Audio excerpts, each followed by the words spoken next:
G'day, it's Mark here, and we're going to get another update on the EB2 Fairmont Ghia V8. Brian's picking me up in this pretty cool car. Look at this. Hey Brian, I didn't expect you to see you in this. You could spot me from far away. You did stand out a little bit. Is this a Volare? Well, I didn't actually call it that. They called it a Richard Petty kit car. Richard Petty kit car.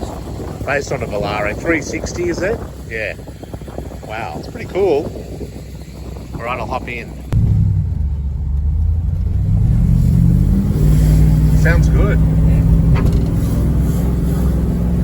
And it's quite a small car to drive, isn't it? Yeah, nippy. Yeah. Well, Yeah. some people think they're big, but compared to what I usually drive, it's not a big car. I like all the, when I said it's the 360, I actually didn't read on the blazon on the bonnet there. Yeah, that's cool. Just in case you forget what size it is. You got a dog in the back, have you? Let's see, Okay, we're back at Brian's and checking out the EB Ghia. Brian, what have you done? look at this. What have you done, Brian? New parts. What do you think? That Sexy. was the fit and finish okay? Yeah, not too bad. Although there's one hole they don't have one. There's one mount they don't have on this one. They had on the other one. Oh, really? Okay. It's a bit annoying. But otherwise, they fit good. It looks so much better. Yeah. It looked really drab before. Looks new. Makes the rest of the car look like it needs a birthday, which it obviously does. And you fitted a new exhaust. Well, we've done a modification to your existing. So let's. I'll go around the back and see what it sounds like. Yep.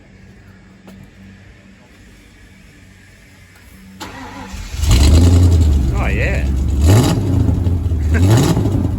That sounds much better. Yeah.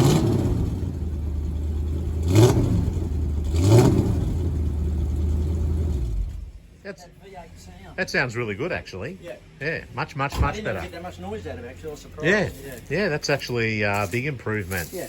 Just swap the tail light over. Oh Trim yes. off the bottom of the bumper. Yes, all that stuff's in the car, isn't Yeah, it? it's on the tail. All right, I've promised it to somebody, so I'll give that to them. And great. And the only thing I need to do is get a new. I did see a decent boot down at the Wreckers, but it doesn't have the proper garnish on it. I'm gonna try and get the Ghia boot lid and the garnish in one go. Just think it'd be. It wasn't the same colour though, was it? No, it was red, bright red. Yeah. Oh no, actually, then I saw another one was white. Actually, it was white because the red one had a dent in the back of it. I couldn't use it, but anyway. Oh, thanks, Brian. No worries. Appreciate my it. pleasure. Yep. Thank you. So be sure to keep following along on the progress of the EB2 Fairmont Ghia V8, and we'll see you next time. Please hit that subscribe button and give us a like as well. Thanks. Bye.